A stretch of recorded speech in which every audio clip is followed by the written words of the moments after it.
Good evening, everybody. Thank you for joining us for tonight's residential tax factor hearing and public speak out. We're going to be getting started promptly with our public speak out. I want to thank the councilors who are with us. We're joined by Councilor Curran, Councilor Davila, Councilor Edwards, and Councilor Allen in the chamber. And we are joined remotely on Zoom by Councilor Perez, Councilor Walsh, Councilor Click Bruce, Councilor Whitfield, Councilor Hurst, and Councilor Perez. We also, I know, are joined by individuals in the chamber and virtually who are intending to speak out this evening. I am going to call individuals in the order that they are listed on the sign-up sheet, which was listed in the order that sign-ups were received. For those of you who may be joining us in person or virtually for the first time, those who are appearing virtually when they are speaking will appear on the screen over here to my left, and they have a full view of the council chamber from wherever they are participating remotely. We will ask that individuals limit their comments to our traditional 3 minutes to allow for everybody who is giving testimony to have adequate time to speak. And just prior to recognizing our first individual who has signed up to speak, we'll also recognize Councilor Fenton, who is joining us remotely. So at this time, the first individual signed up to speak is Mr. Juan Latorre.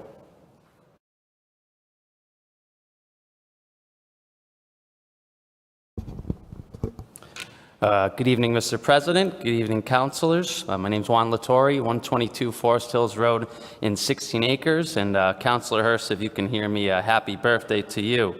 Mr. President, before I begin talking about the proposed tax rates, I just want to mention we've had a lot of great conversations along with Councilor Click Bruce about civic advocacy. And I can tell you in my experience in the last week in trying to prepare for this meeting, there was a lot of different, pieces of information in the news, a lot of different, meetings on the city's website. It was truly a challenge to learn that we had the public speak out opportunity today at 5:30 p.m. versus the 6 p.m. meeting versus a potential meeting on December 1st as reported in Mass Live. So I encourage you to continue to listen to some of the individuals on that group talking about some of those challenges. Tough weather night tonight, but more people involved, I think we all agree, is better for the community. So with that, I'm here to talk about the proposed tax rates. And Mr. President, I'm not here to advocate for myself tonight. I'm a fortunate person. I'm in a position to absorb the proposed increases in residential property tax rates that I'm going to absorb. So my advocacy for tonight is for the elderly, for the retirees, for the widows, for our renters who want to be homeowners and experience that American dream, our small business owners, particularly those most impacted by the pandemic and are still struggling to recover. Those are the ones that are going to be most impacted by these proposed changes in the rates that are going to result in higher bills. And, listening to these meetings, I am starting to hear more from councilors that they're recognizing that we've got a growing concern on our hands that the increases in these bills year over year over the last 6 years have been pretty dramatic and are having an impact on the lives of residents and business owners. And, Mr. President, thinking it over, I kept thinking about something that I think we all learn about, as young people from our families, is that we have to have a conversation financially about wants and needs. And one of my concerns thinking about this budget that is now $819 million and growing over the last 6 years is that there doesn't seem to be any wants in the budget. Everything is a need. And if everything is a need, then nothing can be cut. And if absolutely nothing can be looked at for adjustments, then what I would say to the city council as you deliberate tonight is thinking about this $42 million in Eversource money and additional money in free cash, thinking about maybe blowing through it all in 3 years, I think you might need to consider quite the opposite and spreading out that potential opportunity for levy reduction over 6, 10, even more years. Because as we know, the property rates are just going to continue to increase. Our budget has grown pretty dramatically over the last 6 years, and we're going to need to be in a position to provide this type of relief to individuals every year. We know we talk about the rates and costs. Thank you, Mr. Latorre. Your time has expired. Thank you, Mr. President. Our next individual who is signed up to speak out is participating virtually, and so we will recognize Pernice Morris. Pernice present?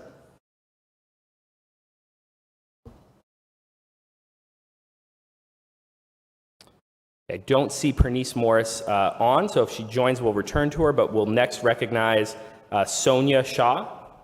Ms. Shaw?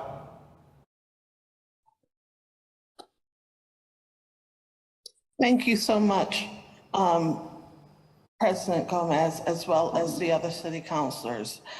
The reason I'm speaking out today is my concern with the tax rate increases. I appreciate that the mayor is looking to reduce the tax rate. However, I think with the influx of cash from Eversource to the city, that those property taxes can be reduced even more than they have. Because as we all know, our property taxes have gone up. But it's not just our property values have gone up, which will in fact increase our property taxes. Everything that we do is on the rise. Our costs for electric, our costs for heating, our food costs, gas costs, everything we do. So whether you're on a limited income or not, you are impacted by that. And as the gentleman before me spoke, everything is just a need. And some of those needs are being compromised because of the increase. So even those that have steady jobs and bring in a weekly income, they're being severely impacted as well because everything is on the increase. So I think with that influx of money to the city can do more in reducing our property taxes. Thank you for giving me this time. Thank you, Ms. Shaw. The next individual is participating in person, Diana Zinal.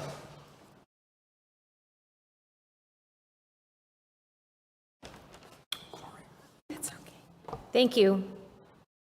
Thank you, Mr. President. I'm Diana Zinal. I'm president of the Springfield Regional Chamber, and I appreciate the chance to stand before the council and represent the interests of Springfield businesses. The Springfield Regional Chamber supports Mayor Sarno's recommendation for the city's fiscal year 2023 property tax rate, which would reduce both the residential and the commercial, industrial, and personal property tax rates. We understand and applaud the mayor's need to provide tax relief to the city's residents, but we also appreciate the fact that the mayor recognizes the challenges which continue to face our business community. His extra investment of $10 million to offset tax rates citywide, through that investment, the mayor has found a way to balance the needs of both residents and businesses. And it's important to note that businesses are experiencing the same challenges that residents are in terms of inflation and fuel prices and costs rising for them.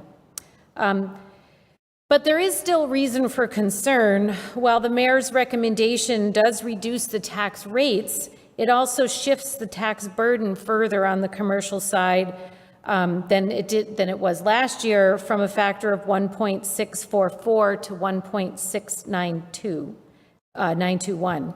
This increasing shift is extremely concerning and is something that the chamber will continue to monitor and fight to keep in a healthy balance in future fiscal years. It is important to note that of the $6.6 million in new growth in the city last year, 60% of that was for commercial property. The Springfield Regional Chamber believes that now is not the time for the city of Springfield to put more burden onto the businesses that provide jobs, goods, and services to its residents.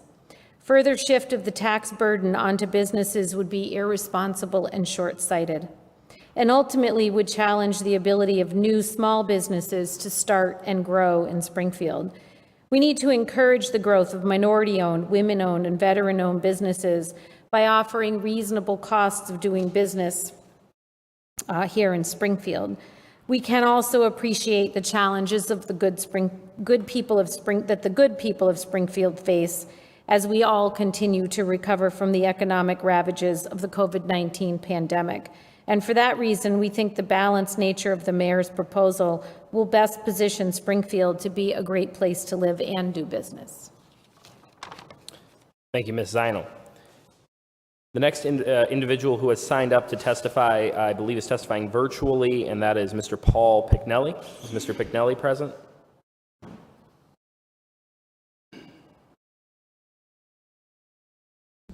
Seeing that Mr. Picknelly is not present, we will move to Lisa Thompson. Is Lisa Thompson present?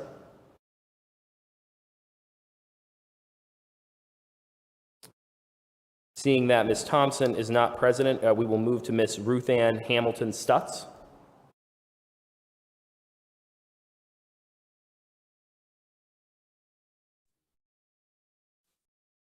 I did not realize I was on the list to speak. However, since I am, I basically am a resident in the Upper Hill.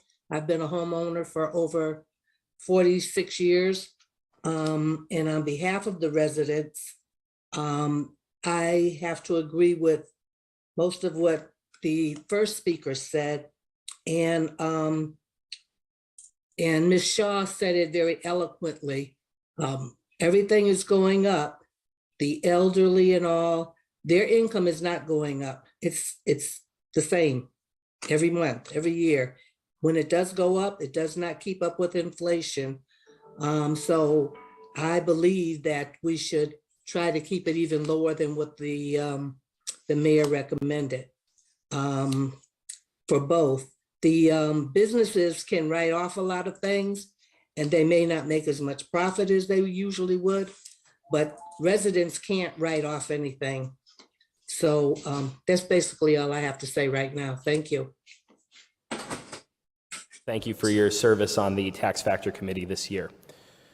Seeing that there's nobody else signed up to speak out, I do see that Ms. Morris has joined virtually, was previously signed up, Ms. Pernice Morris.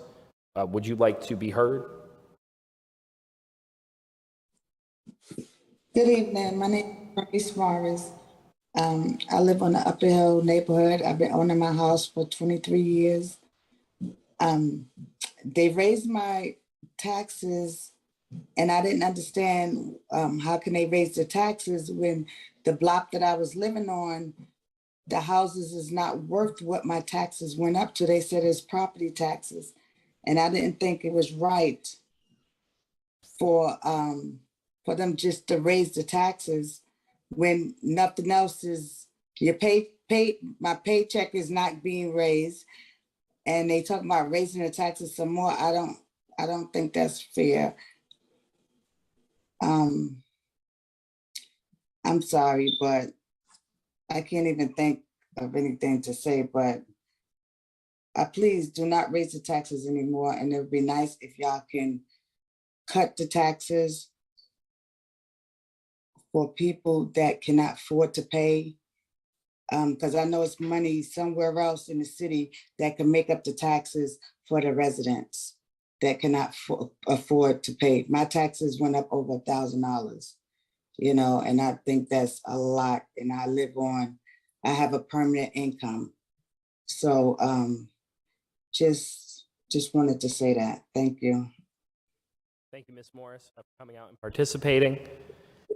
There's nobody else signed up to speak out this evening. Is there anybody else present in person who wishes to be heard?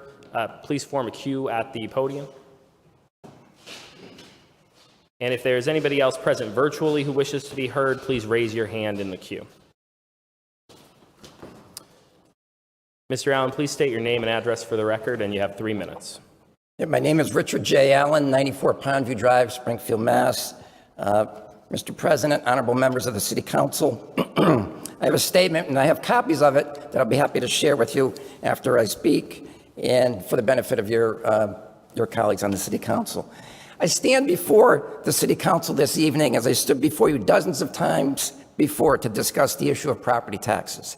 I often describe the tax classification vote as the most difficult one in the annual calendar of the City Council.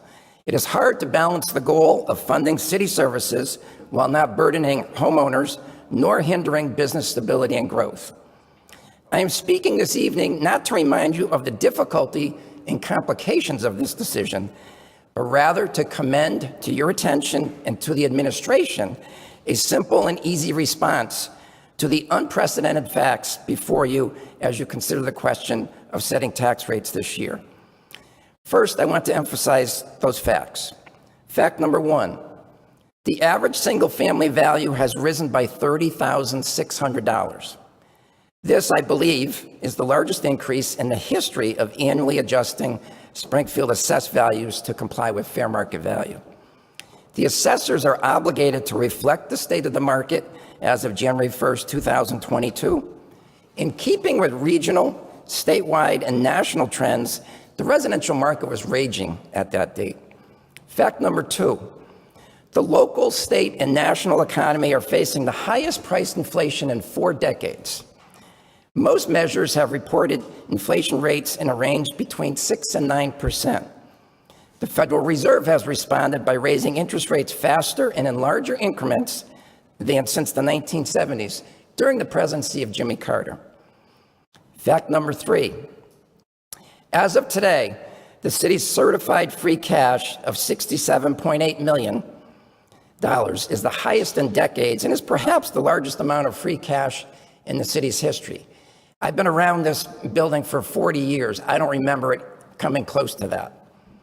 Free cash represents, among other components, unspent appropriations and/or revenue receipts in excess of estimates. I want to congratulate the mayor's financial team for their competence and diligence in managing the budget. In this regard, the April 2022 payment from Eversource of $41+ million was a huge factor in creating the free cash. Eversource had made partial payments of personal property taxes for a decade and had incurred interest of approximately $16 million. This payment issue was prompted by my adopting a different utility valuation method in fiscal 2012. That change led to the litigation. Springfield has prevailed in the litigation to date, which has been instrumental in creating this windfall of free cash. This may not ever repeat itself. The above facts taken together suggest that Springfield homeowners will face substantially higher valuations to be delivered on tax bills 1 month from now, with payment dates falling 2 and 5 months from now. These homeowners are struggling on a weekly and daily basis with increased costs on food, energy, clothing, and shelter. Businesses are confronting similar challenges as they try to retain employees, meet payroll, pay suppliers, and serve their customers. In response to these conditions, I urge the council to deliver a message to the mayor and his financial team that significantly more free cash beyond the proposed $10 million needs to be appropriated to reducing the tax levy. The city has a golden opportunity to provide very significant relief to taxpayers, all taxpayers, residential, commercial, industrial, and personal. The city, at the same time, can also address Mr. Allen, your time has expired. Thank you. Thank you. Mr. Lopez, please state your name and address for the record. Freddie Lopez, 111 Wollaston Street in Springfield. This is my 6th year serving on this committee. I just want to say it's a very complicated process to come to a conclusion to what the tax rate should be set at. But there's 2 different conversations going on at the same time, which one of them is where we should set the tax rate, and the other one is how much money should go into the levy so that we don't, so we can provide some relief to the businesses and the residents. It's a difficult task to tackle when we have to vote now. We have to make this decision now. I think I just really wanted to get up here and encourage you guys to start this conversation in the budget and start speaking of free cash, as well as I heard in this subcommittee about a trust being set up and how that looks. I know there's a lot of different financial aspects that come into play.